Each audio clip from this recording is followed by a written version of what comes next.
Hey guys, it's Mythos Gamer. Welcome back to the 10th turn of our second game. Before we get started, we're going to do a quick overview of our monsters and our gates that are open. First, we have the gate to Relay in the woods.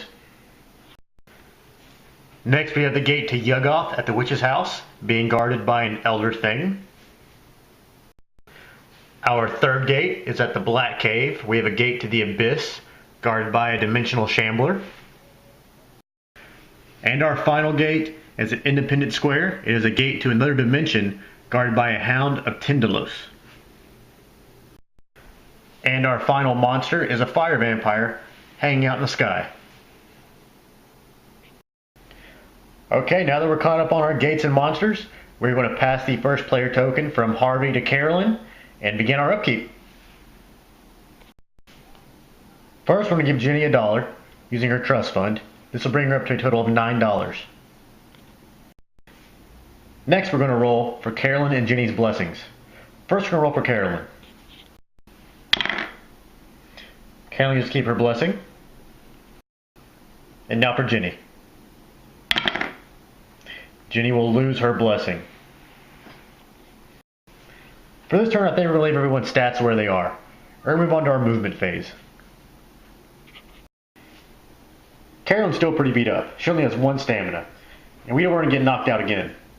We're going to leave her at St. Mary's Hospital this turn and heal up a little bit. Jenny's at the general store with Harvey. She wants to try to get a better item this turn. But before she ends her movement, she's going to pass something on to Harvey.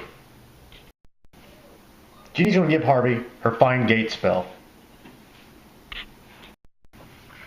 For Ashcan's movement, he's going to stay at Hibbs Roadhouse. Last turn I made a huge mistake and moved him from the graveyard to Hibbs Roadhouse after he killed the zombie. You can't move after you enter combat. So instead, I'm going to let him keep the 3 clue tokens he got and just sacrifice his movement this turn. And so it should kind of wash, sort of. I know his encounters would have been different last turn, but this is probably the best way to fix it. Because we've got 4 gates open, and monster surges are always a risk, we do need to at least try to close 1. Harvey has a movement of 3. He's going to move from the general store to Rivertown, and then from Rivertown to the Black Cave. Because he's ending movement with a monster, he's going to have to either evade it or fight it. Harvey only has a sneak of 2. And Dimensional Shambler has a -3 to sneak rating. So he obviously can't sneak by it. He'll have to fight it. Harvey has a fight of 3 and a will of 0. The Dimensional Shambler has -2 to horror checks, doing 1 sanity damage, and -2 to combat checks.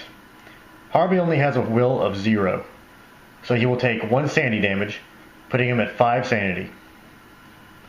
For combat, Harvey's going to use the new rifle he picked up, giving him +5, plus his fight of 3, give him 8, -2, he'll get to roll 6 die. And the Shambler is dead. Alright, that's going to end our movement phase. We're going to move on to the Arkham Encounters phase. For Carolyn's encounter, she's going to use the St. Mary's Hospital ability.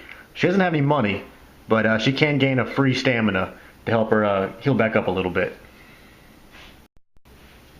Because Jenny still has so much money, she's going to use the general store ability again to draw 3 common items, pick 1 to purchase, and then discard the other 2. Let's see what we get. Our first one is the Lucky Cigarette Case. During any phase you can discard to reroll any 1 skill check.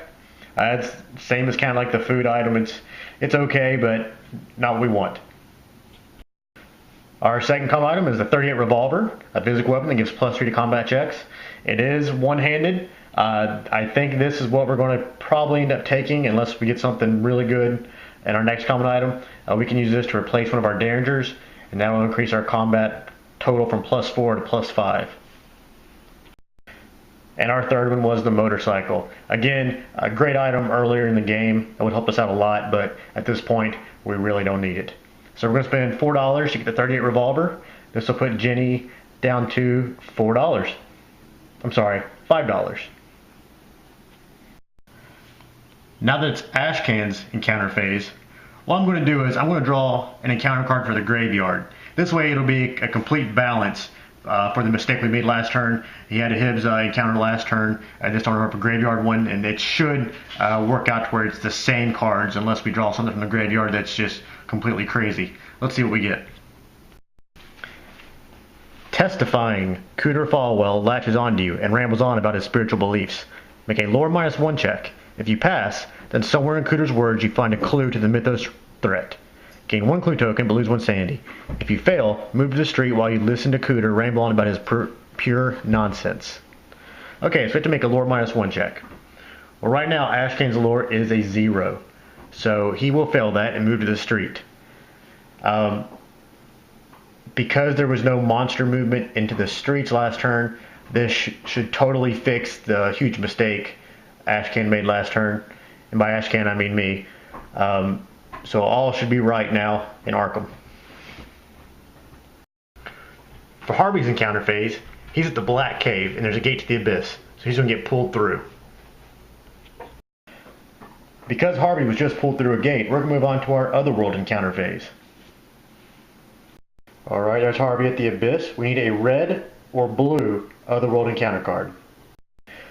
We drew a blue Otherworld encounter card. The Abyss is not on there, so we're going to Other.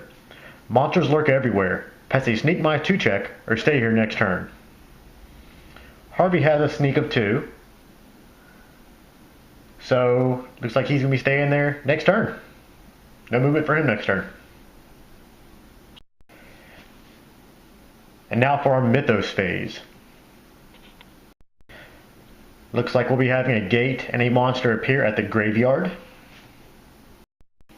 For our gate, we drew a Plateau of Lang. Has a -1 to close. For our monster, we drew a Cultist. Has a -3 to sneak check. It does not require a horror check. It gives +1 to combat. Does 1 stamina damage. Has 1 toughness.